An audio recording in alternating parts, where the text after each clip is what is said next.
یعقلون میں ہے، لقوم یعقلون، وہ شخص جو اولو الالباب میں سے ہے، ہوش مند لوگوں میں سے، وہ کائنات کی گواہیاں دیکھ کر، اپنے اندر کی گواہیاں پڑھ کر، یا قرآن مجید کی آیات کے حوالے سے جو اس کا انر کانشسنس ہے جو ڈورمنٹ تھا ایکٹیویٹ ہو گیا ہے، پھر وہ آخرت تک بھی پہنچ گیا، اس لیے کہ تفکر اور تذکر ساتھ ساتھ چلے۔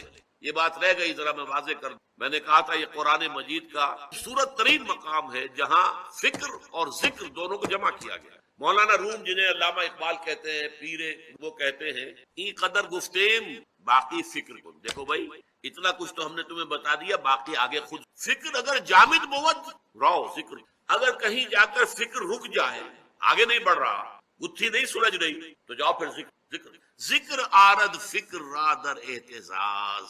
یہ ذکر جو ہے، اس فکر در حرکت، یہ ہے ذکر ذکر آرد فکر را در اعتزاز، حرکت نمو ذکر را خورشید افسردہ سا۔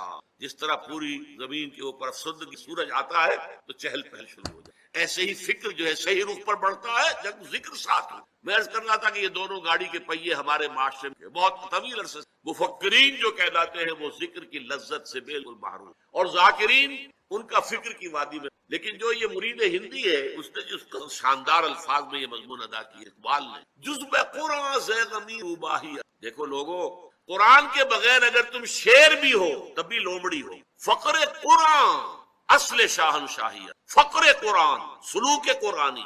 ایک وہ سلوک ہے جو ہمارے ہاں خانقاہی سلوک، ایک فقر قرآن، سلوک قرآنی، اصل شاہنشاہیت، اصل بادشاہی۔ تو فقر قرآن اختلاط قرآن کا اسلوب جو ہے، قرآن کا سلوک جو ہے، قرآن کا تصوف جو ہے، وہ ذکر اور فکر کے جمع ہونے سے وجود۔ فقر قرآن اختلاط ذکر و فکر، فکر را کامل نہ دیدم جزب ذکر، فکر کامل ہو ہی نہیں سکتا جب تک کہ ذکر موجود۔ الذین یذکرون اللہ قیاما وقعودا وعلی جنوبہم ویتفکرون فی خلق ربنا ما خلقت هذا باطلا سبحانک فقنا عذاب ربنا انک من تدخل النار فقد اخزیتہ وما للظالمین من انصار۔ اب آئیے یہ لوگ جن کا کہ نقشہ کھینچا گیا، اولو الالباب الذین یعقلون، جو فکر اور ذکر کے اختلاط کے ساتھ آگے بڑھ رہے ہیں، اگر ان کے کانوں میں کسی نبی کی آواز آتی لپک کر ایمان لائے۔ یہ ہے صدیقین کا معاملہ، نبی کہتا ہے وہی جو وہ ان کے اپنے دل میں تھا۔ دیکھنا تقریر کی لذت کہ جو اس نے کہا میں نے یہ جانا کہ گویا یہی میرے دل میں تھا۔ اب اگر آپ کے دل کی کوئی بات کہہ رہا آپ فوراً تصدیق کریں گے۔ ربنا اننا سمعنا منادیا ینادی للایمان ان آمنوا بربکم فآمنوا۔ اے رب ہمارے، ہم نے ایک پکارنے والے کی پکار کو سنا جو ندا لگا رہا تھا، منادی کر رہا تھا ایمان کی، کہ ایمان لاؤ اپنے رب پر۔ فآمن، یہ ہے ایمان باللہ، ایمان بالآخرہ یا معاد، اور پھر ایمان بالرسول۔ یہ لوگ تصدیق کر، اس لیے کہ خود وہاں پہنچے ہوتے ہیں۔ یہ میں بیان کر چکا سورہ فاتحہ کے اور سورہ لقمان کے دوسرے رکوع۔ ایسے لوگ ہر معاشرے میں، برے سے برے معاشرے، تاریخ سے تاریخ معاشرے میں موجود ہیں۔ مکے کا معاشرہ کتنا تاریخ تھا، کفر کے اور شرک کے گھٹا ٹوپ، انہی میں ورقہ ابن نوفل تھے کہ نہیں، جن کی فطرت نے انہیں مجبور کیا کہ چھوڑو، دفع کرو، یہ کیا بت ہم اپنے ہاتھوں سے بناتے ہیں۔ شام گئے اور وہاں جا کر انہوں نے نصرانیت اختیار کی۔ حضور کی بعثت سے پہلے اصل اسلام کیا تھا؟ نصرانیت، حضرت عیسیٰ کا دین، اور یہاں تک علم حاصل کیا۔ اس مکے کے رہنے والا ایک شخص ہے کہ جہاں پر انگلیوں پہ گنے جا سکتے ہیں جو لکھنا پڑھنا جانتے ہو، اور وہ شخص جو ہے وہاں سے آیا ہے۔ کانا یکتب التوراۃ بالعبرانیہ، عبرانی میں تورات لکھا کرا۔ ورقہ ابن نوفل وہی سے نہیں، زید ابن عمرو ابن نفیل، یہ میں آپ کو بیان کرتا ہوں، حضرت سعید ابن زید کے والد خانہ کعبہ کے پردے پکڑ پکڑ کر کہتے تھے اللہ میں صرف تجھے پوجنا چاہتا ہوں لیکن نہیں جانتا کیسے پوجوں۔ بتائیے ایسے شخص کے سامنے نبی کی پکار آ جائے گی تو دیر لگائے گا وہ اس کو قبول کر دے؟ توحید تک وہ پہنچا ہوا ہے، معرفت خداوندی، تمام بنیادی جو ہے مقدمات پورے ہیں، اب اس کے لیے کیا دیر لگے گی؟ یہاں تو صورت وہی ہوگی جو حضرت ابو بکر صدیق کی ہمارے سامنے۔ حضور فرماتے ہیں میں نے جس کے سامنے بھی اپنی دعوت، اس نے کچھ نہ کچھ تردد سوائے ابو بکر کے، کہ ایک لہجے کا بھی تردد نہیں کیا، ایک لہجے کا بھی۔ ادھر میں نے بات کہی، ادھر فوراً مان صدیق، تصدیق کرنے والے، اور اس کی انتہائی بلندی۔ ایک ہے تقرب بالفرائض جس کو اللہ کہتا ہے کہ یہ مجھے سب سے زیادہ محبوب ہے، اور ایک ہے تقرب بالنوافل جو بلندی میں بہت اونچا ہو جائے۔ اب یہاں پر میں آپ کو بتاؤں جن حضرات نے تقاریر سنی ہے یا میرا کتابچہ پڑھا ہے جہاد فی سبیل اللہ کی حقیقت کہ 9 منزلیں میں بیان کیا کر، سب سے اونچی منزل تو لازماً 9ویں ہے، سب سے اہم منزل وہ پہلی ہے، یہ اچھی طرح سے پہلی ہوگی تو دوسری ہوگی، دوسری ہوگی تو تیسری، پہلی ہی نہیں ہے تو اوپر کا کیا قسم؟ تو ایک ہے اہم ترین ہونا، ایک ہے بلند ترین، بلند ترین نوی منزل ہے قتال فی، اور اہم ترین ہے اپنے نفس کے خلاف جہاد، ان تجاہد نفسک فی طاعت اللہ، یہ اہم ترین ہے، اہم ترین، وہ بلند ترین۔ اسی طرح حضور کی ایک حدیث میں آیا، صحابہ سے سوال کیا کہ تمہارے نزدیک سب سے خوبصورت ایمان کس؟ عجب، عجب، عجیب، عجیب عربی زبان میں اردو میں ہم کہتے ہیں کہ جو وہ نئی سی بات ہو، عجیب، عربی میں عجیب کے معنی ہے صرف خوبصورت، خوبصورت بات، سب سے زیادہ خوبصورت ایمان کس؟ صحابہ نے کہا فرشتوں کا حضور نے رد کر دیا، انبیاء کا رد کر دیا، ہمارا رد کر دیا، پھر فرمایا کہ سب سے ان عجب الایمان خلق لاخوانی الذین یاتون من بعدی یجدون صحفا فیہ کتاب اللہ فیؤمنون بما فیہا، میرے نزدیک خوبصورت ترین ایمان میرے ان بھائیوں کا ہوگا جو میرے بعد آئیں گے، اور انہیں تو صرف اوراق ملیں گے جن میں اللہ کی کتاب لکھی ہوگی، اس پر ایمان۔ اب دیکھیے افضل ترین ایمان صحابہ کا، کسی بڑے سے بڑے ولی کا ایمان بھی کسی ادنا سے ادنا صحابی سے بڑھ کر، یہ نوٹ کر، یہ ہمارا اجماعی یقین، افضل ترین ایمان صحابہ کا، لیکن خوبصورت ترین، عاجب ترین ایمان یہ ہے کن کا جو میرے بعد آئیں گے، انہیں تو اللہ کی کتاب ملے گی اور آپ ملے گی، اس پر ایمان۔ تو ان دونوں چیزوں کو رکھیے، ایک ہے سب سے زیادہ محبوب اللہ کو کیا ہے، وہ تو فرائض کے ذریعے سے تقرب، اور سب سے اونچا جو ہے تقرب کا مقام وہ نوافل کے۔ اب جو باریک بات ہے اس میں حالات کے فرق واقع، فرض کیجئے نظام باطل کا غلبہ ہے، اس میں تو فرض ہے اس نظام باطل کے خلاف جد و جہد، اس کو ختم کر کے جڑ سے اکھیڑ کر جو اللہ کا دین ہے، دین حق سے غالب ہے، اس فرض کو تو آپ بھولے ہوئے، نوافل میں زور لگا رکھا، ساری ساری رات کھڑے ہیں، نفلیں پڑھ رہے ہیں، روزے رکھ رہے ہیں، جو بھی روزہ حضور سے ثابت ہے وہ سب رکھ، یہ تو نوافل یہ اللہ کے ہاں نہیں ہے۔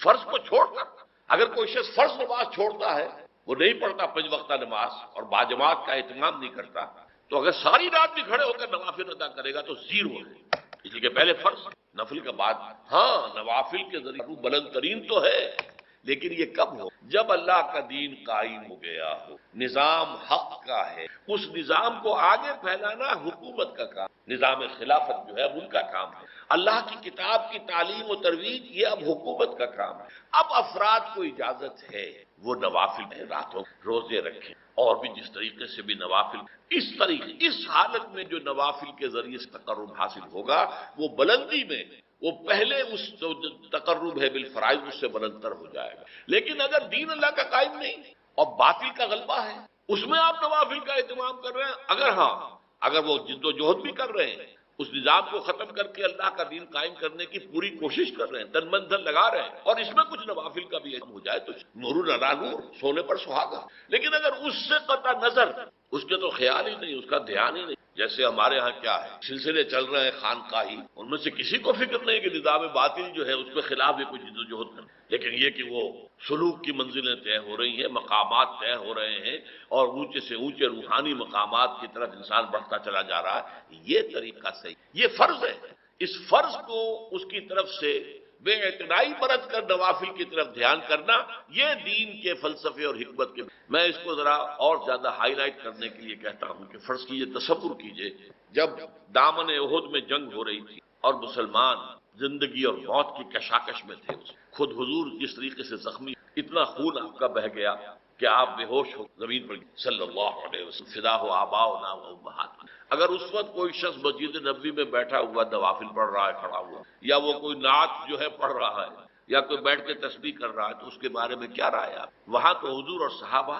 جان کی بازی لگے، اور یہاں یہ نوافل، تو وہ نوافل تو زیرو نہیں ہوں گے بلکہ اس سے بھی منفی ویلیو، وہ منافق شمار ہو۔ اسی طریقے سے اگر دین کا غلبہ ہے اور نظام خلافت قائم ہے تو بہت سے فرائض اس نظام خلافت کے ذمہ چلے، انڈیویجول اس سے بری، اس نظام خلافت کو جب ضرورت ہوگی کہ فلاں محاذ پر 10,000 آدمی چاہیے، وہ 10,000 آدمی نکل آئیں گے تو باقی سب کی طرف سے فرض کفایہ ادا ہو گیا، وہ گھروں میں سوئے یا رات بھر کھڑے رہے، نوافل رکھے پڑھے، یا روزے رکھے، یا کسی علمی کام میں لگے رہے، تفسیر لکھنے میں لگے رہے، حدیثیں جمع کرنے میں لگے رہے، فقہ کی بحثیں جو ہے وہ کرنے میں لگے رہے، بالکل صحیح ہے۔ لیکن اگر غالب جو ہے نظام وہ باطل کا ہے اور اس کے خلاف جد و جہد نہیں ہو رہی، تو پھر یہ سارے کام یہ زیرو سے ضرب کھا کر پرائمری امپورٹنس اللہ کے دین کو قائم کر. یہ ہے فرق تقرب بالنوافل اور تقرب فرائض. اب یہاں اس آیت میں دیکھیے کس کے ساتھ آیا ہے، یا ایھا الذین آمنوا اتقوا اللہ وابتغوا الیہ الوسیلۃ وجاہدوا فیہ لعلکم، جہاد کرو اس کی راہ میں. یہ ہے فرض. نوافل اور رات کو کھڑے رہے یہ نوافل، روزے رکھنا نوافل، روزے رمضان کے فرض میں باقی نہ. لیکن جہاد اللہ کی راہ میں جد و جہد، جان اور مال کا کھپانا، کس لیے؟ تاکہ اللہ کا دین قائم ہو، اللہ کا نظام برپا ہو جائے. یہ ہے گویا کہ تقرب اللہ کا سب سے بڑا وسیلہ جو یہاں بیان کیا. کیوں کہ اس وقت صورت کیا تھی کہ حضور اور صحابہ اس جد و جہد کے اندر تھے. وہ تو آپ کو معلوم ہے کہ جو جد و جہد کر رہے تھے اس میں جانے مال کھپا رہے تھے، جانے دے رہے تھے صحابہ. یہاں تک کہ حضور کی اپنی تمنا اور آرزو یہ تھی لوددت ان اقتل فی سبیل اللہ ثم احیا ثم اقتل ثم احیا ثم اقتل. میری بڑی خواہش ہے میں اللہ کی راہ میں قتل ہوں، پھر زندہ کیا جاؤں، پھر قتل ہو جاؤں، پھر زندہ کیا جاؤں، پھر قتل ہو جاؤں. ایک طرف سے وہ حضرات ہیں. تو اگر کوئی شخص اس سے کنارہ کشی کر کے اور نوافل کے اندر لگا چلہ کشی کر رہا ہے، روزہ عام نہیں، روزہ اور بھی. اب جو ہمارے ہاں صوفیاء کے ہاں روزے جو رائج ہیں اس میں طرح طرح کے روزے، وہ صرف ایک دن کا روزہ نہیں، کئی کئی دن کے روزے، جس کو وہ صوم وصال کہا حضور وہ بھی رکھتے ہیں. حالانکہ اس سے صحابہ کرام کو حضور نے منع کر کہ آج روزہ آپ نے رکھا اور شام کو افطار نہیں کیا، بلکہ رات بھر بھی وہ روزہ رہا، اگلے دن بھی پورا روزہ رہا، اور پھر اگلے روز جا کے آپ نے افطار کیا. تو اسے کہیں گے صوم وصال، 2 دن کا صوم، 3 دن کا صوم وصال. تو مسلسل جو ہے 3 دن تک روزہ چلا. حضور رکھتے تھے لیکن صحابہ کو آپ نے منع کیا، انہوں نے شکوہ بھی کیا حضور آپ رکھتے ہیں ہمیں منع کر. تو آپ نے فرمایا ایکم مثلی، تم میں سے کون ہے مجھ جیسا؟ ابھی تو عند ربی، میں تو رات گزارتا ہوں اپنے رب کے پاس. وہ یطعمنی ویسقین، وہ مجھے کھلاتا بھی ہے پلاتا بھی ہے. اب وہ کیا کھلانا ہے کیا پلانا ہے، کیا اس کی روحانی حقیقت ہے، یہ ہم نہیں سمجھ سکتے. یہ خصائص نبوی میں وہ چیزیں کہ جو خاص ہیں نبی اکرم صلی اللہ علیہ وسلم، جو امت کے لیے پھر عام طور پر جس کی اجازت. لیکن اس قسم کے روزے بھی وہاں رکھے، لیکن اس سے کوئی پرواہ ہی نہیں، فکر ہی نہیں کہ نظام باطل کا ہے. تو باطل کے اقتدار میں تقویٰ کی آرزو. کتنا ہنسی فریب ہے جو کھا رہے ہیں. وہ متقی بھی بن رہے ہیں، شیخ بھی بن گئے ہیں، شیخ المشائخ بھی بن گئے ہیں، اور وہ زبدت جو ہے مرشدین بھی بن گئے ہیں، سب کچھ ہو گئے ہیں. لیکن یہ کہ اس باطل کے خلاف اس کے خلاف کوئی جد و جہد ہے ہی نہیں. اس کے ضمن میں تو پھر وہ حدیث میں نے بارہا سنائی ہے، اور مولانا اشرف علی تھانوی رحمۃ اللہ علیہ نے اسے جو انہوں نے مرتب کیے تھے خطبات جمعہ، ان میں جو دوسرا خطبہ ہے اس میں اسے کوٹ کیا. اوہ اللہ عز، یہ بھی حدیث قدسی ہے. حضور فرما رہے ہیں کہ اللہ تعالیٰ نے عز و جل نے حضرت جبرائیل کو وحی کی. اوہ اللہ عز و جل الی جبرائیل علیہ الصلوۃ والسلام ان اقلب مدینہ کذا وکذا باہلھا، کہ فلاں فلاں بستیوں کو تلپٹ کر دو، الٹ دو ان کے رہنے والوں کو. ہلاکت، وہ ہلاکت کے جو عامورہ اور صدوم کی بستیوں پر آئی تھی، جس کی طرف حضرت لوط علیہ السلام بھیجے گئے. اقلب مدینہ کذا وکذا باہلھا، رہنے والوں سمیت الٹ. قال فقال، حضور فرماتے ہیں کہ اس پر جبرائیل نے عرض کیا بارگاہ خداوندی، یا رب ان فیہا عبدک فلانا لم یعصک طرفۃ عین، ان بستیوں میں تو تیرا فلاں بندہ بھی ہے جس نے آج تک پلک جھپکنے جتنی دیر بھی معصیت. اس کے تقویٰ کا عالم یہ ہے. یہ گواہی کون دے رہا ہے؟ کوئی کرائے کا گواہ نہیں ہے، کوئی کرائے کا وکیل نہیں ہے، جبرائیل ہے. اور کہاں گواہی دے رہا ہے؟ بارگاہ خدا، جہاں ابو جہل بھی جھوٹ نہیں بولے. فرمایا قال فقال ان فیہا عبدک فلانا لم یعصک طرفۃ عین. قال فقال، اب حضور فرماتے کہ اللہ نے فرمایا اقلبھا علیہ وعلیہ، الٹو ان بستیوں کو، پہلے اس پر پھر دوسروں. فإن وجهه لم يتمعر في ساعة قط، اس لیے کہ اس کے چہرے کی رنگت میری حمیت، میری غیرت کی وجہ سے کبھی تغیر، منکرات پھیلتے، شریعت کو پاؤں تلے روندا گیا، شریعت کی اور اللہ کی دیے ہوئی قوانین کی دھجیاں بکھیر دی جا رہی تھی، اور پھیل رہا تھا گناہ ہر طرف. اور یہ لگا ہوا تھا تو فقط اللہ اللہ اللہ، خانقاہ میں بیٹھا ہوا. ظاہر بات ہے خانقاہ میں جو بیٹھا ہوگا اسے گناہ کرنے کی کیا ضرورت؟ نہ زندگی کے وہ میدان میں ہے، نہ معاش کا کچھ سلسلہ ہے، کوئی کچھ دے گیا، کسی نے کوئی ہدیہ پیش کر دیا، اس سے جو ہے وہ گزارا کر رہے، تو گناہ کا معاملہ کیا ہوگا؟ اور پھر وہ خانقاہی ماحول کے اندر ظاہر بات ہے کہ نہ کہیں عورتیں نظر آئیں گی، نہ کہیں عریانی نظر آئے گی، وہ تو اپنا خانقاہ کا ماحول ہے، اس کے اندر رہ رہے ہیں. لیکن یہ کہ اس خانقاہ سے باہر جو کچھ ہو رہا ہے، جو منکرات پھیل رہے ہیں، جو کفر پھیل رہا ہے، جو گمراہیاں پھیل رہی ہیں، جو شریعت کی دھجیاں بکھر رہی ہیں، اس کو سے فکر ہی نہیں. یہ تمام فی ساعۃ القط، اس کو یوں سمجھیے کہ اگر کوئی شخص کی ماں کی گالی، اب اگر وہ شخص جسے گالی دی گئی ہے طاقت رکھتا ہے تو جانے نہیں دے گا اسے، اس کی مرمت کرے گا. فرض کیجئے وہ کمزور ہے، اسے معلوم ہے جس نے مجھے گالی دی ہے وہ بڑا طاقتور ہے، میں اس کا کچھ نہیں بگاڑ سکتا، تب بھی کم سے کم اس کے چہرے پر خون جمع ہو جائے گا، سرخ ہو جائے گا۔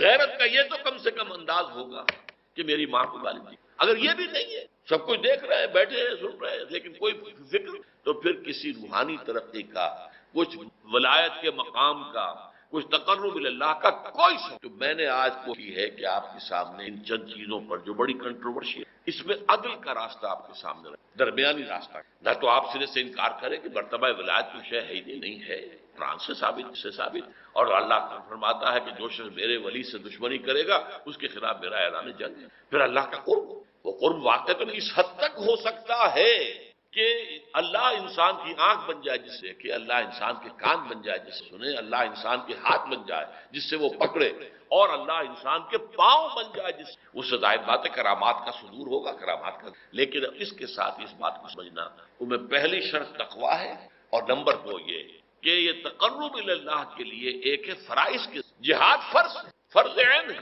باطل کا غلبہ ہے تو فرض عین ہے، اس کے خلاف جد و جہد، اور اس کے لیے اجتماعی جد و جہد، جیسے نماز 5 وقتہ فرض ہے، اور اس کے لیے اگر کوئی شخص مسجد سے فاصلہ اس کا زیادہ نہ ہو اور وہ گھر میں نماز پڑھے، اس کی نماز قبول، لا صلاۃ علی جار المسجد الا فی المسجد، جو مسجد کے پڑوس میں رہتا ہے اس کی نماز قبول نہیں ہوگی اگر وہ مسجد میں حاضر ہو کر نماز نہیں پڑھا 5 وقتہ، جماعت کا اطلاع، تو ان فرائض کی طرف توجہ نہ ہو، اللہ کے دین کے غلبے کی جد و جہد نہ ہو، اور نوافل کے ذریعے سے، چلہ کشیوں کے ذریعے سے، مراقبوں کے ذریعے سے، اور وہ نئے یاد کردہ اذکار کے ذریعے انسان سمجھے کہ میں تقرب بالنوافل کے اس مقام پر فائز ہو جاؤں گا، تو یہ دوسری بہت بڑی غلطی۔ وہ لوگ کہ جو اللہ کو یاد رکھتے ہیں، اللہ کا ذکر کرتے ہیں، کھڑے ہوئے بھی، بیٹھے ہوئے بھی، اور اپنے پہلوؤں کے بل یعنی لیٹے ہوئے، اب ان 3 کے سوا تو کوئی پوزیشن انسان کی نہیں ہے، اسی کا نام ہے دوام ذکر، اور اس کے ساتھ اگر وہ تفکر کرتے ہیں تو ان کا فکر اگلی منزل تک پہنچتا ہے۔ میں اس پر زیادہ بحث اس وقت نہیں کروں گا، اس وقت میں نے چونکہ وہ 3 باتیں بیان کی تھی، میں درجہ بدرجہ چاہتا ہوں کہ آگے بڑھوں اور ایک حد سے زیادہ کسی بھی مسئلے میں تجاوز نہ کروں۔ یہ جو بات سورہ آل عمران کی آخری رکوع کی اس دوسری آیت میں آئی ہے، اسی کو مولانا روم نے بیان کیا ہے بہت ہی سادہ لیکن بڑے پرمغز شعر میں، این قدر گفتیم باقی فکر کن، فکر اگر جامد بوت رو ذکر کن، اس قدر تو ہم نے تمہیں بتا دیا، سمجھا دیا، یہ بات تو آ گئی تمہارے عقل میں، اب جاؤ خود غور کرو، مزید آگے پیش قدمی کرو، این قدر گفتیم باقی فکر کن، فکر اگر جامد بوت رو ذکر کن، فکر میں جمود آ جائے، فکر سست پڑ جائے تو جاؤ پھر ذکر کرو۔ تو یہ ذکر اور فکر گویا کہ گاڑی کے 2 پہیے ہیں کہ جن سے فکر انسانی صحیح رخ پر آگے بڑھے، اگر یہ ذکر ساتھ نہیں رہے گا تو فکر انسانی کج ہو جائے، تاثریا میرا دیوار کج، پھر وہ فکر جو ہے وہ بلندی کو کتنے ہی پہنچ جائے لیکن وہ ٹیڑھی بلندی ہوگی، وہ صراط مستقیم پر پیش قدمی کرنے والا فکر ہے۔ اسی کو علامہ اقبال نے اپنے 2 اشعار میں، کیونکہ انہوں نے مولانا روم کو اپنا پیر بھی تسلیم کیا ہے، مرشد رومی، تو یہ فکر جو ہے، یہ خیال جو مولانا روم نے پیش کیا، اسی کو علامہ اقبال نے 2 اشعار میں، میں سمجھتا ہوں کہ مزید شکوہ کے ساتھ، مزید خوبصورت اور حسین انداز میں پیش کیا ہے۔ جز بقرآن زے غمی روباہی اس، فقر قرآن اصل شاہنشاہی اس، قرآن کے بغیر اگر کوئی شعر بھی ہو تو وہ بھی اصل میں لومڑی ہے، اس کی کوئی حقیقت نہیں ہے، اس لیے کہ اصل شاہنشاہی جو ہے وہ تو فقر قرآن ہے۔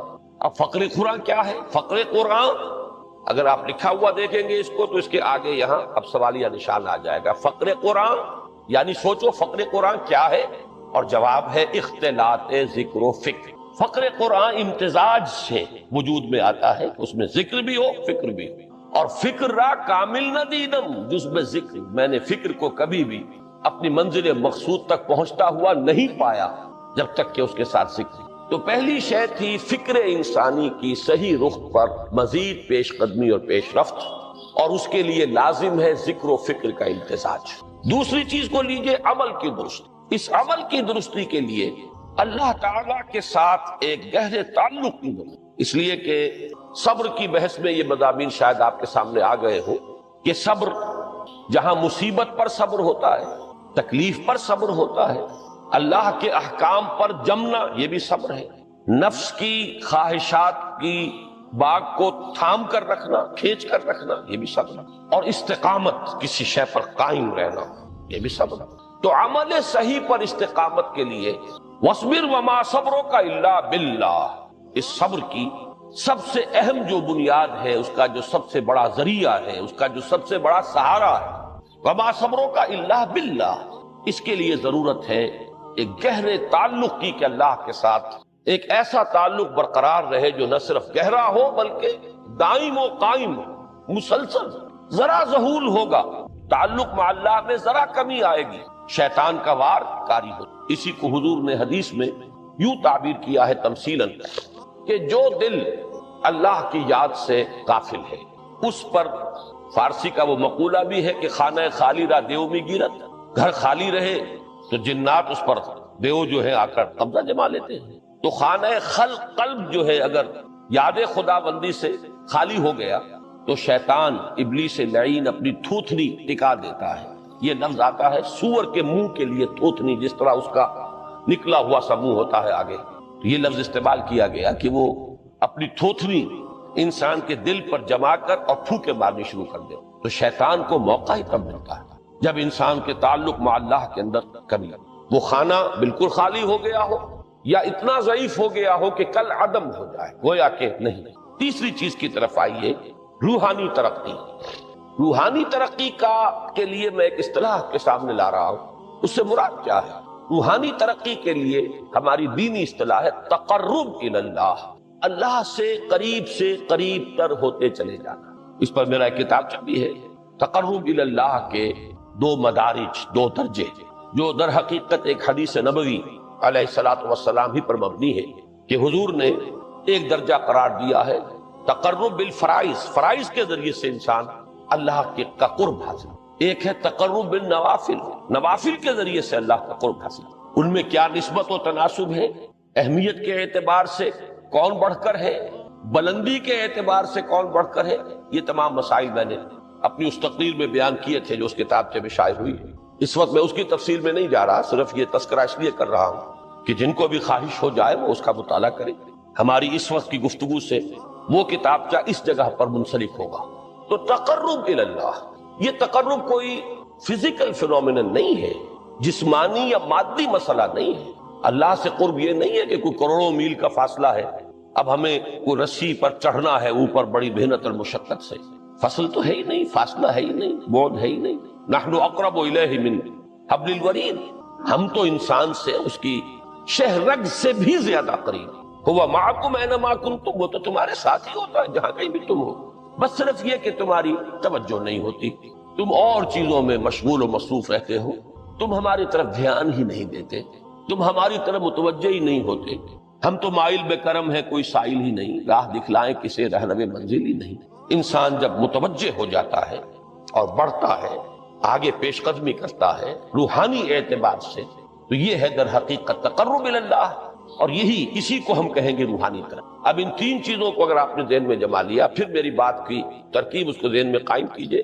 ہم چلے کہاں سے کہ دین کے ساتھ اصل مناسبت فلسفے کی نہیں، حکمت کی۔ نمبر 2، حکمت قرآنی کا پہلا اور اہم ترین اور بنیادی مسئلہ معرفت رب کا حصول ہے۔ اس کا نتیجہ شکر خدا، اس کا ذریعہ آیات آفاقی، آیات انفسی، اور سب سے بڑھ کر آیات قرآنیہ جو الذکر، جو تذکرہ ہے، جو ذکر ہے۔ لیکن اس پہلے مرحلے کو اگر کوئی انسان بفضل ہی تعالی، اللہ کے فضل و کرم سے طے کر لے، اب اس کے سامنے تین فکر کی مزید پیش رفت، مزید پیش قدمی صحیح رخ پر، اس کے لیے ذکر اور فکر دونوں کا امتزاج ہے۔ فقر قرآن اختلاط ذکر و فکر، الذین یذکرون اللہ قیاما وقعودا وعلی جنوبہم ویتفکرون فی خلق السماوات۔ دوسری شے عمل کا درست رہنا، نہ افراط و تفریط ہو، عدم توازن ہو، نہ انسان نفس سے مغلوب ہو جائے، نہ انسان جذبات کی رو میں اندھا ہو جائے، نہ انسان ماحول سے مروب ہو کر متاثر ہو، صحیح رخ پر اس کا عمل۔ نمبر 3، روحانی ترقی، جو اصل حاصل ہے، جو اصل مقصود ہے۔ نمبر 2 چیز کے لیے تعلق مع اللہ ضروری، نمبر 3 کے لیے تقرب الی اللہ۔ اب غور کیجئے، ان تینوں چیزوں کا بڑا گہرا تعلق ہے نماز، ان تینوں کے لیے ستون کی حیثیت نماز۔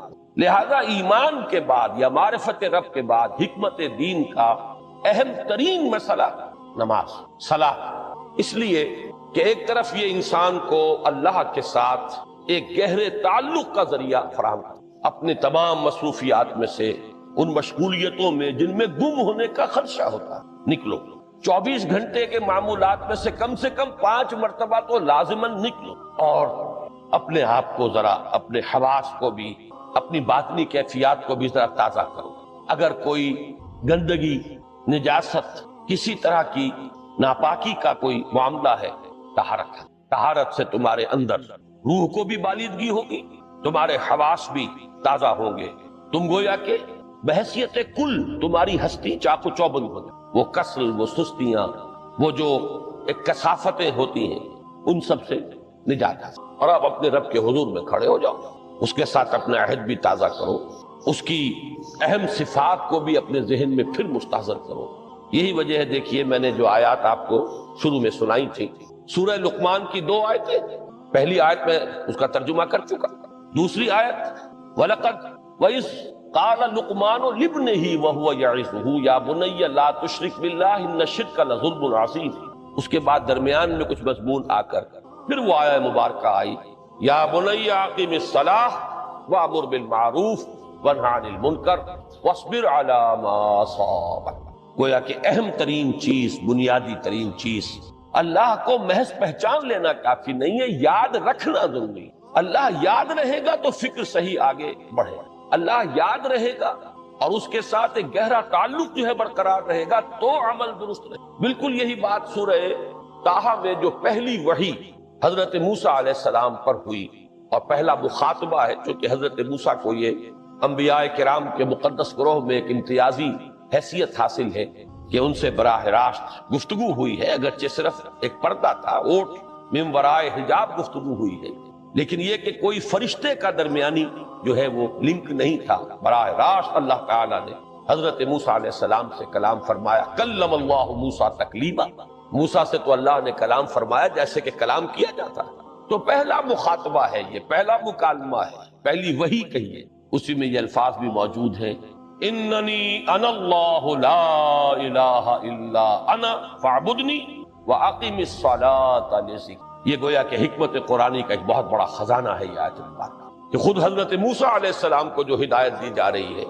میں ہوں، میں اللہ، اننی انا اللہ لا الہ الا انا، میرے سوا کوئی معبود، فاعبدنی، بس میری بندگی، میری عبادت، میری پرستش، میری محبت، اس کو اختیار کرو۔ وَأَقِمِ الصَّلَاةَ لِذِكْرِي، اور نماز کو قائم رکھو میری یاد کے۔ بلکہ اسی سلسلہ کلام میں آگے چل کر سورہ طٰہٰ میں آتا ہے، کافی گفت و شنید کے بعد جب حضرت موسیٰ نے کچھ معذرت بھی کی، کچھ دعائیں بھی کی، اللہ نے ایک دعا قبول بھی کی کہ ان کے بھائی کو بھی شریک کر دیا، حضرت ہارون کو بھی۔ اس کے بعد پھر جب فرمایا کہ اب جاؤ فرعون کی طرف، تو اس میں فرمایا وَلَا تَنِيَا فِي ذِكْرِي، اور دیکھنا یہ جو عظیم مشن تمہارے کندھے پر آ گیا ہے، بڑا بھاری اور کٹھن ایک فرض ہے جو تم پر عائد ہو گیا ہے، اس کے لیے سب سے بڑی تمہارے پاس جو قوت کا ذریعہ ہے وہ نماز ہے۔ اقیم فَلَا تَنِيَا عَن ذِكْرِي، میری یاد میں کبھی غفلت نہ کرنا، اس میں کبھی کوئی کمی نہ آنے دینا۔ جیسا کہ میں نے عرض کیا تھا کہ جیسے ہی وہ تعلق جو ہے کمزور پڑتا ہے یا منقطع ہو جائے معاذ اللہ، تو پھر انسان گویا کہ شیطان کے لیے ایک لقمہ تر بن جائے۔ اب آپ غور کیجئے، تیسری شے تقرب الی اللہ، اس کے حوالے سے بھی جو فرائض اور نوافل کی بات ہے اس کو اس وقت ذہن سے نکال کر یہ سمجھیے کہ اس میں نماز کا کیا مقام ہے، اس لیے کہ نماز فرض بھی ہے، نماز نفل بھی ہے، وہ تو ان دونوں میں شریک ہو جائے۔ اب اس کو لفظ صلاۃ کے حوالے سے آپ ان دونوں چیزوں کو سمجھیں، صاد لام واو یا یہ چونکہ حروف علت ایک دوسرے سے بدلتے رہتے ہیں، یہ جو مادہ ہے اس کی جو خالص لغوی اصل ہے، جو خالص عربی زبان میں اس کا بنیادی مفہوم ہے، وہ آگ جلانا یا آگ تاپنا یا آگ سینکنا، حرارت حاصل، لہذا بار بار آتا ہے جہنم کے ذکر میں، اسلوہا، اب جلو اس میں، تاپو اس کو، یہ سینکے گی تمہیں۔ بلکہ تفتلون کا لفظ آیا ہے حضرت موسیٰ کے کلام میں، جب وہ گئے تھے کوہ طور پر، جب پہنچ گئے تو تھے آگ تک کی تلاش میں، لعلکم تفتلون، تو اپنے اہل خانہ سے یہی کہا تھا کہ مجھے کہیں وہ روشنی نظر آ رہی ہے، غالباً کوئی وہاں سے آگ مل سکے گی، ورنہ یہ کہ کوئی رہنمائی کو رستہ مجھے مل سکے گا۔ میں وہ آگ لے آؤں گا، کوئی چنگاری وہاں سے لے آؤں، لعلکم تستلون، تاکہ تم، اب یہ اصطلاح در حقیقت باب افتعال ہے، اور یہ تے یہاں پر توئے کی شکل اختیار کر گئی، تا نے توبن کی صورت اختیار کی سواد کی وجہ سے۔ بہرحال اس کا سب سے بنیادی مفہوم جو ہے وہ ہے تاپنا، سکائی حاصل کرنا، حرارت۔ اس کے حوالے سے سمجھ لیجئے کہ سب سے بنیادی تعلق اس کا جو ہے وہ روح کے ساتھ ہے۔ روح میں محبت خداوندی کی آگ اگر ٹھنڈی پڑ گئی ہو، اگر محبت خداوندی کی حرارت میں کمی ہو گئی تو اس کو اثر نو، جس کو کہ میں آج سوچ رہا تھا تو ایک لفظ ذہن میں آیا کہ جیسے بیٹری اس کو ریچارج کیا جاتا ہے، اسی طریقے سے روح کے اندر محبت خداوندی کی اس حرارت کو اثر نو تازہ کرنا، یہ ہے در حقیقت نماز کا اصل۔ اس لیے کہ اس لفظ کا بنیادی مفہوم، اصل لغوی مفہوم تو یہ، اگرچہ اس کا سب سے زیادہ کثرت سے جو استعمال ہوتا ہے، اور لفظ صلاۃ جس سے در حقیقت جس تصور پر مبنی ہے وہ ہے اقدام، کسی کی طرف متوجہ ہونا اور پھر دعا۔ صلاۃ کا سب سے قریبی مفہوم لفظی جب بیان کیا جائے گا، اس سے مراد، اس کے معنی، تو دعا اس میں اہم ترین ہے۔ کسی کی طرف توجہ کرنا، مناجات کرنا، گفتگو کرنا، مخاطبہ، مکالمہ، دعا، یہ در حقیقت صلاۃ کا سب سے بڑا اصطلاحی مفہوم ہے۔ لیکن جو اس کا مادہ ہے، صاد لام واو یا صاد لام یا، اس کا اصل مفہوم جو ہے وہ تاپنا، حرارت حاصل کرنا۔ تو ان دونوں کے حوالے سے عرض کر رہا ہوں، وہ تاپنا اور حرارت حاصل کرنا وہ ہے روح کے اعتبار سے۔ وہ جو کہا اقبال نے کہ بجھی عشق کی آگ اندھیر ہے، مسلمان نہیں راہ کا ڈھیر ہے۔ یہ عشق کی آگ جب بجھ جاتی ہے، در حقیقت یہی تو انسان کی روحانی موت ہے۔ یہ اب یہ نہ رہے تو چاہے منطق میں بہت انسان ماہر ہو۔ مجھے اقبال کا ایک شعر یاد آیا ہے، تقابل کرتے ہوئے ایک انسان محکوم اور ایک انسان حر، آزاد انسان، ان کی نفسیات میں جو بنیادی فرق علامہ اقبال نے مختلف مواقع پر بیان کیے ہیں۔ محکوم ہے بیگانہ اخلاص و مروت، ہر چند کے منطق کی دلیلوں میں ہے چالاک۔ تو منطق کی دلیلوں میں انسان چالاک ہو جائے اور وہ لغت ہائے حجازی کا وہ ایک خزانہ بن جائے، اسے تمام الفاظ کے معنی یاد ہو، وہ بڑے مسائل فقہ کے اسے ازبر ہو، جزیات، بے انتہا جزیات جو ہیں وہ مستحضر ہو، فلسفے کے بڑے بڑے مسئلے اس نے حل کر لیے ہیں، لیکن اگر روح میں وہ اللہ کی محبت کی آگ نہیں ہے، وہ تپش نہیں ہے، بجھی عشق کی آگ اندھیر ہے، مسلمان نہیں راہ کا ڈھیر۔ اسی کے حوالے سے آج مجھے یاد آیا تھا کہ وہ جو بڑی سادہ سی ایک نظم ہے، اللہ تعالیٰ سے دعا یا رب دل مسلم کو وہ زندہ تمنا دے، اس میں بھی جو الفاظ آئے ہیں، جو روح کو گرما دے اور قلب کو تڑپا دے، یہ ہے اصل جو مقصود ہے نماز۔ اور یہی وہ چیز ہے جیسا کہ میں نے عرض کیا تھا کہ نگاہوں سے اوجھل، یہ پہلو سامنے ہے ہی نہیں، دوسرا پہلو سامنے ہے اور وہ بھی میرے نزدیک بہت اہم ہے، بہت بنیادی ہے، اس میں کوئی شک نہیں، لیکن یہ ہے بلند ترین منزل کہ تقرب الی اللہ۔ اس کے لیے در حقیقت یہ کس لیے درکار ہے؟ روح کے اندر عشق کی حرارت اور گرمی تازہ۔ بسا اوقات یہ اندر دب جاتی ہے، جیسے انگارہ ہوتا ہے آگ کا، اس کے اوپر خاک اور راکھ آ جاتی ہے، اندر کچھ ہوتی ہے، آگ دبی ہوئی سمجھ، آگ بجھی ہوئی نہ جان، اس دبی ہوئی آگ کو پھر ایک شعلہ بنانا، پھر اس کے اندر ایک حیات تازہ پیدا کرنا، یہ ہے نماز کا اہم ترین اور بلند ترین مقصد۔ لیکن اس کے ساتھ ہی اس نماز میں ذکر ہونا، اس کا یہ ذکر ہے، اور ذکر کی جب میں فہرست بیان کیا کرتا ہوں بہت سے حضرات کے سامنے ہوگا کہ ذکر کا در حقیقت مفہوم ہے استحضار اللہ فی القلب۔ ہمارے ہاں غلطی سے جو ذرائع ذکر ہے انہیں ذکر قرار دے دیا گیا۔ نماز ذکر نہیں ہے، نماز ذکر کا ذریعہ ہے۔ اقیم الصلاۃ لذکری، نماز قائم کرو میرے ذکر۔ یہ اللہ اللہ کہنا یا ادعیائے معصورہ جو حضور صلی اللہ علیہ وسلم کی مسنون دعائیں ہیں، انہیں اپنے تمام معمولات دنیاوی کے ساتھ ساتھ ان دعاؤں کو بھی انسان پڑھتا رہے، اللہ سے دعا کرتا رہے، یہ تمام ذرائع ذکر ہے۔ سبحان اللہ، الحمدللہ الحمدللہ، اس کا آپ ورد کیجئے، یہ بھی ذریعہ ذکر ہے۔ حقیقت میں ذکر ہے استحضار اللہ فی القلب، اللہ کو دل میں لے آنا، اللہ کو دل میں حاضر کر لینا، اصل میں تو ترجمہ ہوگا، لیکن حاضر جاننا، یہ کیفیت جو ہے انسان کو حاصل۔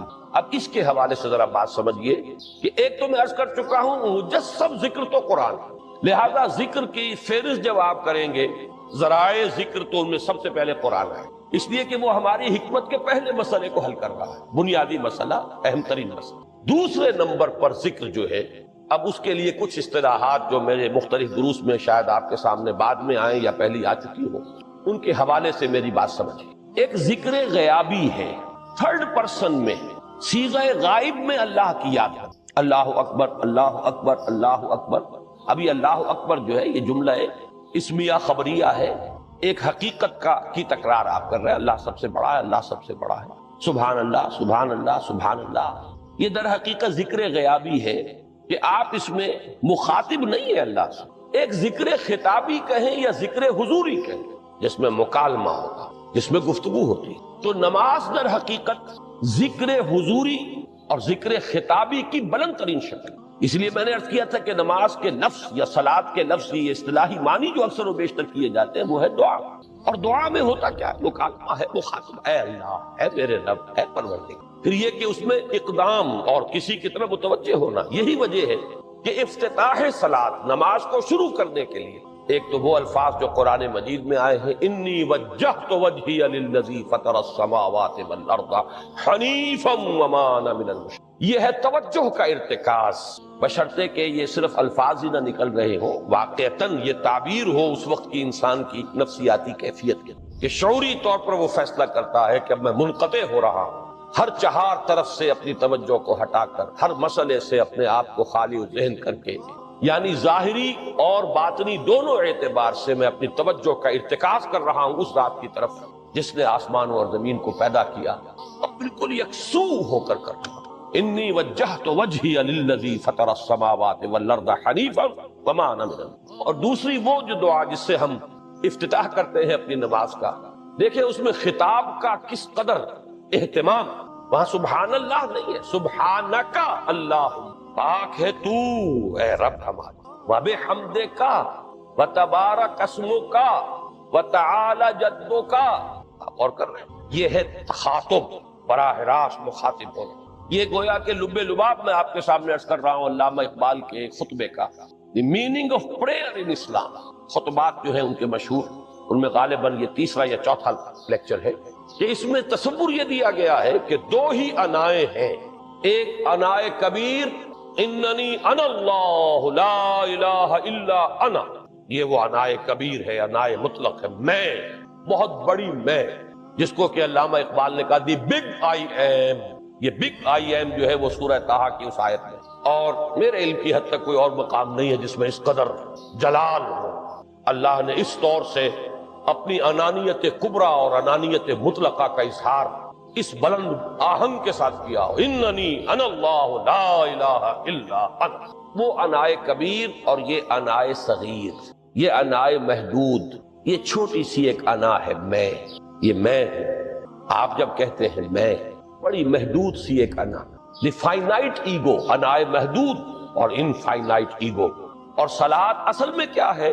اس چھوٹی انا کا بڑی انا کے سامنے آ کر، روبرو ہو کر، وہ جو کبھی ٹیلی ویژن کا ایک پروگرام ہوا کرتا تھا، روبرو ہو کر خطاب۔ ایک ہے وہ صیغہ غائب میں تکرار، سبحان اللہ سبحان، وہ بھی بہت اہم ہے، اس کا اپنی جگہ پر فائدہ ہے، لیکن ہر شے کے درجے ہیں۔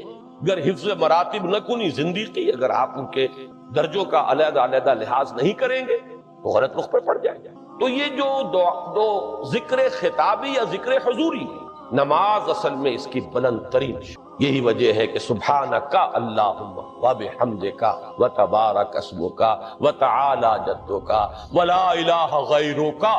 اس کا کی جس قدر تکرار یہاں پر ہے، آپ نے غور کیا، اس میں خطاب ہے۔ یا پھر یہ کہ یہ کا کی اس طرح کی تکرار آپ کو دعائے قنوت میں ملے گی، اللہم انا نستعینک ونستغفرک ونؤمن بک ونتوکل علیک ونثنی علیک الخیر ونشکرک ولا نکفرک۔ اب یہ جو ہے یہ در حقیقت خطاب کا اندازہ ہے کہ براہ راست۔ تو سب سے پہلی بات تو یہ ہوئی کہ ذکر کی ایک شکل ہے ذکر غیابی، دوسری ذکر حضوری، اور ذکر حضوری یا ذکر خطابی کی بلند ترین منزل، بلند ترین اس کا ذریعہ نماز۔ اس کو ایک پہلو سے اور سمجھ لیجئے، سورہ فاتحہ جب پھر ہم پڑھتے ہیں جسے الصلاۃ کہا گیا ہے، جو لب لباب ہے، خلاصہ ہے، اس میں پھر تدریجاً غیاب سے حضور کی طرف پیش کر دیں. الحمدللہ رب العالمین الرحمن الرحیم مالک یوم الدین. یہ ذکر غیابی ہے، اس میں ابھی خطاب نہیں آیا. یہ وہی جملہ اسمیہ ہے. کل تعریف اس اللہ کے لیے ہے جو تمام جہانوں کا پروردگار ہے، مالک ہے، جو رحمان ہے، رحیم ہے، جزا و سزا کے دن کا مختار و مالک ہے. اب یہ غیاب سے حضور کی طرف ایاک نعبد و ایاک نستعین اہدنا الصراط. یہ ہے وہ. اب پہلے ایک معاہدہ ہے، ایک اقرار ہے، اعتراف ہے، وعدہ ہے، اور پھر دعا ہے، استدعا ہے. یہ ہے غیاب سے حضور کی طرف تدریجاً ارتقاء. یہی وجہ ہے، اب نوٹ کر لیجئے وہ چھوٹی سی حدیث، یہ بھولنی نہیں چاہیے. الصلاۃ معراج المومنین، اس لیے کہ مخاطب الہی براہ راست حضور کو جو حاصل ہوا وہ معراج میں ہوا. التحیات کا مکالمہ وہی ہوا ہے. لہذا اس کو نوٹ کر لیجئے کہ باقی جو وحی ہوئی ہے حضرت جبرائیل کے ذریعے سے ہوئی ہے، یا کوئی الہام ہوا ہے حضور کے قلب مبارک پر کوئی شے القاء کی گئی، تو وہ دوسری نوعیت کی وحی ہے. وہ جو مخاطبہ حضرت موسیٰ علیہ السلام کو وہ اس دنیا ہی میں حاصل ہوا ہے کوہ طور کی بلندیوں پر، یہی ان کی امتیازی شان ہے. کلم اللہ موسیٰ تکلیما. یہ براہ راست مخاطبہ جو ہے یہ حضور صلی اللہ علیہ وسلم کو معراج کی شب یہ آپ کو حاصل ہوا، اور حضور نے اسی لیے نماز کو معراج المومنین قرار دیا، اس لیے کہ اس میں وہی براہ راست مخاطبہ، مکالمہ اور وہی گفتگو ہے جو ہو رہی ہے. اس کے ضمن میں وہ حدیث، اب اس وقت شاید میرا وقت ختم ہونے کے قریب ہو، لیکن وہ حدیث جو اس اعتبار سے حدیث قدسی ہے، اگرچہ بعد میں اس کے جو مزید تفصیل ہے تو حضور صلی اللہ علیہ وسلم نے گویا کہ خود بیان کی ہے، لیکن مسلم شریف کی روایت ہے حضرت ابو ہریرہ رضی اللہ تعالی عنہ کہ حضور نے فرمایا، یقول اللہ تعالی، اللہ یہ فرماتا ہے، اسی لیے اس کو حدیث قدسی کہیں گے. قسمت الصلاۃ بینی و بین عبدی نصفین، میں نے نماز کو اپنے اور اپنے بندے کے مابین آدھا آدھا تقسیم کر دیا. اب یہاں تک تو جملہ ہے اللہ کا، یہ ہے حدیث قدسی. اب آگے جو ہے نریشن اس کی جو ہے حضور صلی اللہ علیہ وسلم کی جانب سے ہے، یعنی خبر دے رہے ہیں اللہ کی طرف سے ہی. ویسے تو تمام احادیث ہی گویا کہ ہم سمجھتے ہیں انسپائرڈ تو اللہ کی طرف سے ہی ہے، لیکن یہ کہ جہاں صراحت ہو کہ اللہ کہتا ہے وہ حدیث قدسی ہے. تو یقول اللہ تعالی قسمت الصلاۃ بینی و بین عبدی نصفین، یہاں تک تو حدیث قدسی. اب دوسری عام حدیث ہے، اذا قال العبد الحمد للہ رب العالمین یقول اللہ تعالی حمدنی عبدی.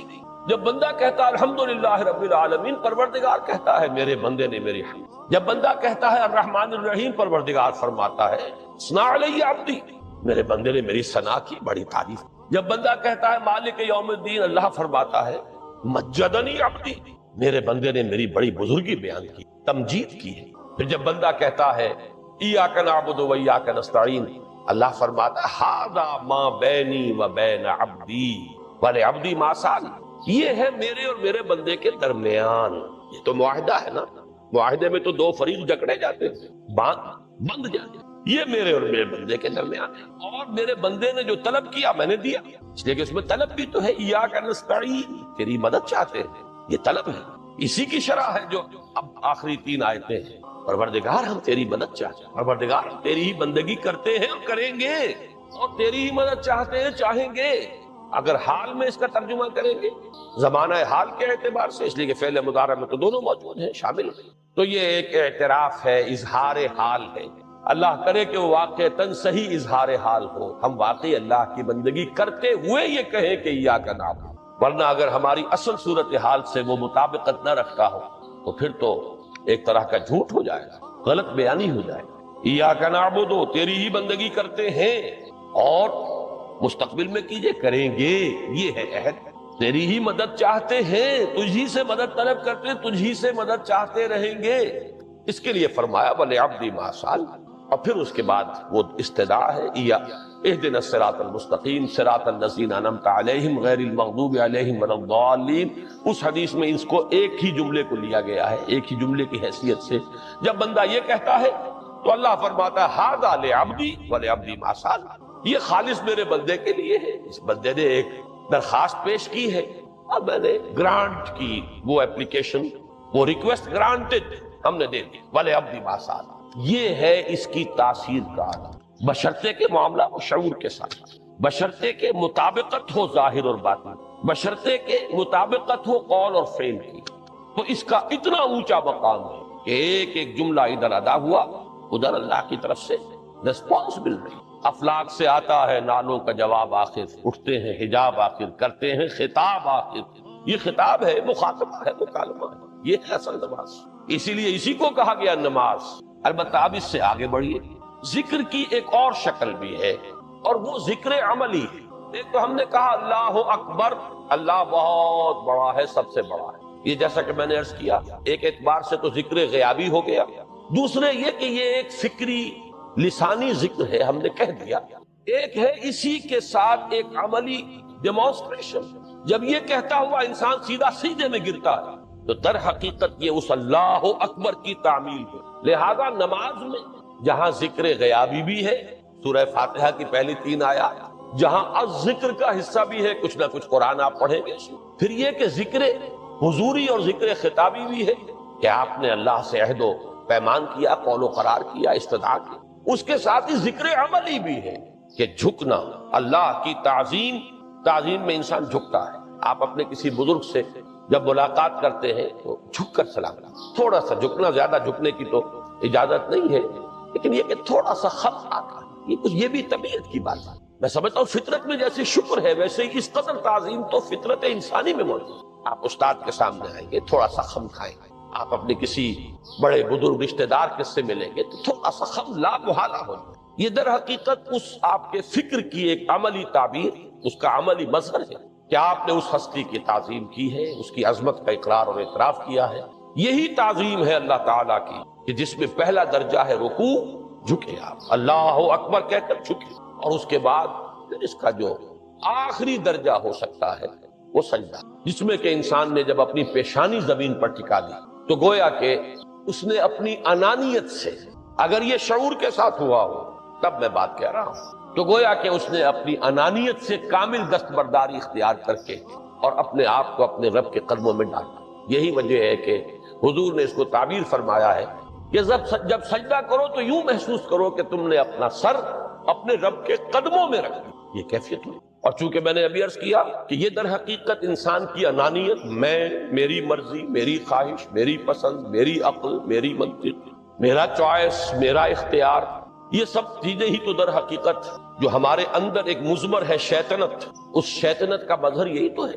جب اس کو انسان اپنے ہاتھوں اپنے رب کے قدموں میں رکھ دیتا ہے تو در حقیقت اسی لیے اس کو تعبیر کیا گیا کہ اقرب ما یکون العبد الی ربہ فی السجود، بندہ اپنے رب سے قریب ترین جو ہوتا ہے وہ سجدے میں ہوتا ہے، بشرطے کہ وہ سجدہ واقعی سجدہ۔ اس میں حقیقت یہ ہے کہ اقبال کا وہ شعر بڑی صحیح تعبیر ہے، وہ سجدہ روح زمین جس سے کانپ جاتی تھی، یہ ہے اصل میں تعبیر، اسی کو آج ترستے ہیں منبر و محراب۔ سجدوں پر سجدے اور رکعتوں کے ڈھیر لگ گئے ہوں، اور 17 رکعتیں پوری نماز عشاء کی انسان نے ادا کی ہوں گن گن کر، اور 17 رکعتوں میں آپ کو معلوم ہے 34 تو سجدے ہو ہی گئے، تو سجدوں پر سجدے اور رکعتوں کے ڈھیر۔ لیکن یہ کہ اگر وہ کیفیت آپ کی صحیح عکاسی نہیں کر رہی ہے آپ کے ذہن کی، آپ کی نفسیاتی کیفیت کی، آپ کی قلبی کیفیت کی، آپ کے شعور کی، تو پھر ٹھیک ہے، ثواب تو ملے گا اس نماز سے بھی، اس لیے کہ ثواب کا نہ ملنا تو ظلم ہوگا، سوائے ایک بات کے کہ اس میں اگر کوئی ریاکاری ہے، دوسروں کو دکھانے کے لیے نماز پڑھی گئی ہے، تو ریاکاری تو زیرو کے مانند ہے کہ اس سے جو شے ضرب کھاتی ہے زیرو ہو جاتی ہے۔ 1 کروڑ کی تعداد عدد کو آپ زیرو سے ضرب دے زیرو ہو گئے، تو ریاکاری تو زیرو کر دینے والی ہے، بلکہ زیرو ہی نہیں کرتی، وہ شرک تک پہنچا دے۔ من صلی یرائی فقد اشرکا ومن صام یرائی فقد اشرکا ومن تصدق یرائی فقد اشرکا۔ جس نے دکھانے کے لیے نماز پڑھی اس نے شرک کیا، جس نے دکھانے کے لیے روزہ رکھا اس نے شرک کیا، جس نے دکھانے کے لیے صدقہ خیرات کیا اس نے شرک کیا۔ لیکن یہ کہ اگر یہ بات نہیں ہے، اگر ریاکاری نہیں ہے، کوئی بدنیتی نہیں ہے، تو ایک شخص نے وقت نکالا ہے، اسی وقت میں وہ اپنا کوئی اور کام کر سکتا تھا، کوئی 2-4 پیسے کما سکتا تھا، کوئی اور دھندا دنیا کا جو ہے کرتا، لہذا اگر وہ نہیں ہے، ریا نہیں ہے، تب اس کا اجر تو لازم، اس نے کچھ ڈیووٹ کیا ہے، اس نے کچھ سیکریفائس کی ہے، اس نے کچھ قربانی دی۔ لیکن یہ کہ پھر وہ نماز یہ نہیں ہے، وہ سجدہ روح زمین جس سے کانپ جاتی تھی، اسی کو آج ترستے ہیں منبر و محراب۔ وہ سجدہ واقعتاً انسان اشرف المخلوقات، وہ جب اپنے اس گہرے شعور اور احساس کے ساتھ سر بسجود ہوتا ہے تو یہ ہے اقرب ما یکون العبد الی اللہ فی السجود، قریب ترین جو بندہ ہوتا ہے اللہ سے وہ سجدے کی حالت۔ یہ میں نے 3 چیزوں کے حوالے سے اب آپ کے سامنے باتیں رکھی ہیں کہ پہلی منزل معرفت رب کا حصول، اللہ پر ایمان اور شکر خداوندی، اس کی لذت کا حاصل ہو۔ وہاں ارشاد ہوتا ہے وَسَارِعُوا إِلَىٰ مَغْفِرَةٍ مِّن رَبِّكُمْ، اے مسلمانوں دوڑ لگا دو اور آگے سے آگے نکلنے کی کوشش کرو۔ مسارعت کے معنی ہوں گے تیز دوڑنے میں ایک دوسرے کے ساتھ مقابلہ کرتے ہوئے آگے نکلنے کی۔ سارعوا الی مغفرۃ من ربکم، اپنے رب کی مغفرت کی طرف دوڑو اور دوڑ میں مقابلہ کرو، ایک دوسرے سے آگے نکلنے کی۔ وجنت، اور اس جنت کی طرف دوڑ لگاؤ، ارضها السماوات والارض، جس کا پھیلاؤ آسمانوں اور زمین جتنا۔ اعدت للمتقین، وہ تیار کی گئی ہے، سجائی گئی ہے، اسے پورے اہتمام کے ساتھ تیار کیا گیا ہے اہل تقویٰ کی۔ ان اہل تقویٰ کے کچھ اوصاف کیا ہیں؟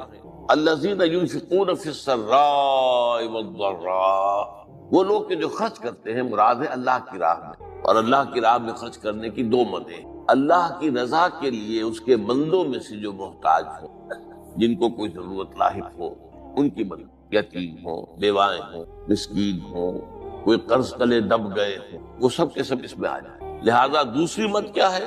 وہ ہے اللہ کے دین کے لیے، دین کی تعلیم و تعلم کا کوئی نظام بنانا، پھر یہ کہ دین کو دوسروں تک پہنچانا، اس کے لیے سارے ذرائع جو بھی کسی زمانے میں ابلاغ کے موجود ہوں ان سب کو استعمال کرنا، اس کے لیے خرچ درکار ہے۔ 12 میں اس عرض کر رہا تھا کہ یہ 2 مدیں ہیں خرچ کر دیں۔ الذین ینفقون فی السراء والضراء، مسرت کی حالت میں آدمی کے پاس کافی ہے، غنی ہے، تب خرچ کر رہا ہے تو ظاہر بات ہے اس حالت میں طبیعت پر اتنا بوجھ نہیں ہوتا خرچ کرنے میں، لیکن خود تنگی محسوس کر رہا ہو پھر خرچ کرے، یہ گویا کہ اس سے اگلا ایک ادب ہے۔ ضراء، تکلیف کے اندر بھی ہو تو خرچ کرے۔ والکاظمین الغیظ، اور وہ لوگ جو اپنے غصے کو پی جانے والے ہیں۔ والعافین عن الناس، اور غصہ ظاہر بات ہے آتا ہے کسی شخص کی کسی غلطی پر، کسی خطا پر، یا وہ اس نے آپ کے ساتھ کچھ یاد کی، تبھی تو غصہ آئے گا۔ لہذا غصے کو تو پی جاؤ اور لوگوں کو معاف کرو۔ والعافین عن الناس، یہ 2 کام در حقیقت ایک ہی کام کے 2 رخ ہیں کہ غصہ آیا ہے تو اسے پی جاؤ، اور جس شخص نے بھی تم پر زیادتی کی ہے، تمہارے خیال میں زیادتی کی ہے، ہو سکتا ہے وہ اپنی جگہ پر صحیح ہو، لیکن یہ کہ بہرحال تمہیں غصہ آیا ہے اس غصے کو پی جاؤ اور اسے معاف کرو۔ واللہ یحب المحسنین، اور ظاہر بات ہے کہ اللہ تعالیٰ کو تو ایسے محسنین ہی پسند۔ اب یہاں بھی نوٹ کر لیجئے وہی درجہ احسان جو ہم پڑھ چکے ہیں بڑی تفصیل سے، حدیث جبرائیل کے حوالے سے گفتگو شروع ہوئی تھی، بعد میں پھر بھی مختلف مواقع پر گفتگو آتی رہی ہے، اور اگلی حدیث میں پھر آ رہی ہے احسان کسے کہتے ہیں؟ تو اللہ تعالیٰ کو ایسے محسن جو اپنے اس دین کو خوبصورت بنا لے، دین ان کا جو ہے اور دینی زندگی ان کی جو ہے وہ دل کو لبھانے والی ہو، وہ لوگوں کو پسند آنے والی، بلکہ یہ کہ اس کے اندر جو ہے وہ حسن جو ہے دل آویزی پیدا ہو۔ تو اس آیت کے حوالے سے میں آج پھر حدیث آپ کو سنا رہا ہوں۔ اس کے راوی حضرت ابو ہریرہ ہے رضی اللہ تعالی عنہ، انہوں نے ذکر کیا ہے اور اس کی روایت بھی ہے امام بخاری نے کی ہے رحمہ اللہ، ان رجلا قال للنبی صلی اللہ علیہ وسلم، ایک شخص نے حضور صلی اللہ علیہ وسلم سے عرض کی، اوصنی، حضور مجھے کچھ وصیت ہے۔ اوصا یوسی ایسان، وصیت، وصا یوسی توصیتن، اس کے معنی بھی وہی ہے۔ وصا یوسی کے معنی ہو جائیں گے تدریجاً، مسلسل وصیت کرتے رہنا، نصیحت کرتے رہنا۔ اور ایک ہے ایک مرتبہ آپ نے ایک بات کہہ دی، اوصنی، مجھے وصیت سمجھ، مجھے نصیحت سمجھ۔ قال لا تغضب، آپ نے ایک ہی بات فرمائی، غصہ نہ کیا کرو، مغلوب الغضب نہ ہو جایا کہ غصہ آئے اور تم پر چھا جائے، تمہارے اوپر اپنا غلبہ کر۔ فردد مرارا، اب اس شخص کے دل میں شاید کوئی اور بات تھی، اس نے پھر پوچھا، اوصنی حضور، یہ وصیت، آپ نے پھر فرمایا لا تغضب، پھر پوچھا، وہ تکرار کرتا رہا اور حضور نے بھی ہر مرتبہ وہی بات۔ اب اس سے اندازہ ہو جاتا ہے کہ یہ بات کتنی اہم ہے۔ پہلی بات تو میں آپ کو یہ بتا دوں کہ غصہ آ جانا کوئی غیر فطری بات نہیں، غصہ اللہ تعالیٰ نے انسان میں رکھا ہوا ہے۔ البتہ غصے کے اعتبار سے حضرت حسن، غالباً حسن بصری رحمہ اللہ، ان کا ایک قول بڑا حکیمانہ ہے، بہت حکیمانہ۔ وہ فرماتے ہیں کہ ایک انسان تو وہ ہوتا ہے جو پورا انسان ہوتا ہے، مکمل انسان، ایک ہوتا ہے نصف رجل، آدھا انسان، وہ انسانیت کے معیار پر پورا نہیں ہوتا، ہاں نصف تک آ جاتا۔ اور ایک انسان ہوتا ہے لیسا برجل، وہ انسان ہوتا ہی نہیں، وہ حیوان۔ پورا انسان وہ ہے جسے غصہ دیر میں آئے اور جلدی رفع ہو، اور آدھا انسان وہ ہے جس سے غصہ جلدی آئے لیکن جلدی رفع بھی ہو جائے، یا دیر میں آئے اور دیر میں رفع ہو، یہ دونوں برابر ہو جائیں گے۔ جلدی غصہ آیا جلدی ختم بھی ہو گئے، دیر میں آیا دیر لگا دی جانے میں بھی۔ اور جو شخص سرے سے انسانیت کا مستحق ہی نہیں کہ اسے انسان مانا جائے، غصہ جلدی آ جائے اور دیر میں جائے، وہ اصل میں پھر انسان نہیں، وہ اخلاقی اعتبار سے پورا انسان کہلانے کا مستحق۔ تو غضب کے اعتبار سے یہ تین چیزیں جو ہے وہ سامنے ہیں۔ پھر مزاجوں کی بات کی، اللہ تعالیٰ نے مختلف مزاج بنائے ہیں۔ بعض طبائع کے اندر جمال کا عنصر زیادہ ہوتا ہے، جمالی شخص، خوبصورت شخص طبع۔ بعض جلالی مزاج کے لوگ ہوتے ہیں، ہمارے بزرگوں میں بھی ہوتے ہیں، دیندار لوگوں میں بھی ہوتا ہے، یہاں تک کہ نبیوں میں بھی۔ حضرت موسیٰ علیہ السلام جلالی طبیعت کے آدمی، آپ کو معلوم ہے اس کے واقعات تو ہمارے سامنے ہیں جو قرآن میں موجود ہے۔ ایک قبطی کا اور ایک اسرائیلی کا جھگڑا ہو رہا تھا، اس اسرائیلی نے مدد مانگی تو حضرت موسیٰ نے ایک مکہ لگایا ہے اس قبطی کو اور اس کی جان نکال دی۔ تو ان کے غضب کا، ان کی جلالی طبیعت کا یہ حال ہے۔ اور اس کا سب سے بڑا نقشہ جو قرآن مجید میں آتا ہے کہ جب اللہ تعالیٰ نے جب ہجرت ہو گئی اور مصر سے حضرت موسیٰ علیہ السلام اپنی قوم کو لے کر، بنی اسرائیل کو لے کر نکل آئے، دریا یا سمندر بھی اللہ نے پار کرا دیا، سمندر کو یا دریا کو پھاڑ کر۔ اس کے بعد وہ مرحلہ آیا کہ انہیں اب شریعت دی جائے، اس لیے کہ اصل میں ہجرت کے بعد پھر شریعت آتی ہے۔ ہجرت سے پہلے کا وقت جو ہے وہ تو ایک کشاکش کے اندر گزرتا ہے، جیسے کہ 12 برس حضور کے مکے میں ہے، ایک کشاکش ہے جسے ہم عام طور پر کشمکش کہہ دیتے ہیں، ایک سٹرگل ہے، اس میں مصیبتیں ہیں، تکلیفیں ہیں، مارے کھائی جا رہی ہیں وغیرہ وغیرہ۔ تو ابھی کسی تفصیلی شریعت کے لیے جانے کا موقع نہیں۔ نماز بھی جا کر 5 وقتہ جو ہے وہ سن 1190 میں فرض ہوئی ہے، یعنی آپ سمجھئے کہ ہجرت سے 1-1.5 سال پہلے۔ اس کے علاوہ زکوٰۃ کا کوئی نظام ابھی باقاعدہ کہ یہ اتنے میں سے اتنا کوئی نہیں۔ ہاں عام طور پر لفظ زکوٰۃ استعمال ہوا ہے، اپنے مال کو پاک کرو، پاک کرتے رہا کرو، مال میں سے صدقہ خیرات نکالتے رہا کرو، اس سے وہ مال پاک کرو۔ تو اسی طریقے سے جو ہجرت آئی حضور پر، جو ہجرت کے بعد شریعت نازل ہوئی مدینہ منورہ میں، اور دورہ ترجمہ قرآن میں یہ بات واضح میں کر دیا کرتا ہوں کہ اس شریعت کا بلو پرنٹ جو ہے، یہ لفظ آپ میں سے بہت سے حضرات جانتے ہوں گے، کوئی عمارت بنانی ہو تو اس کا جو نقشہ بنتا ہے پہلا وہ ایک نیلے کاغذ پر بنتا ہے، بلو پرنٹ۔ تو بلو پرنٹ جو ہے اس شریعت محمدی علی صاحب الصلاۃ والسلام کا، وہ سورہ بقرہ میں تیار ہے۔ پھر اس میں جو تفاصیل کے اور پورے جو خد و خال آئے ہیں وہ پھر سورہ نساء اور سورہ مائدہ اس کی تکمیل کی۔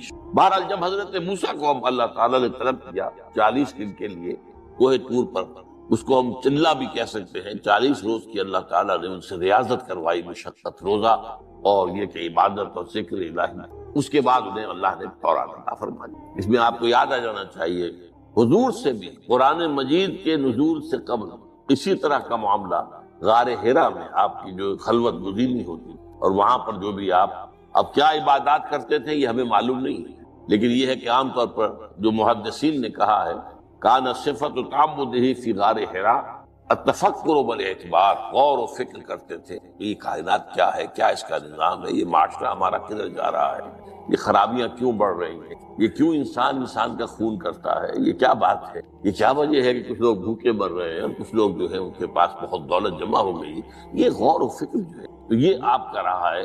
بہرحال لیکن یہ کہ تخلیہ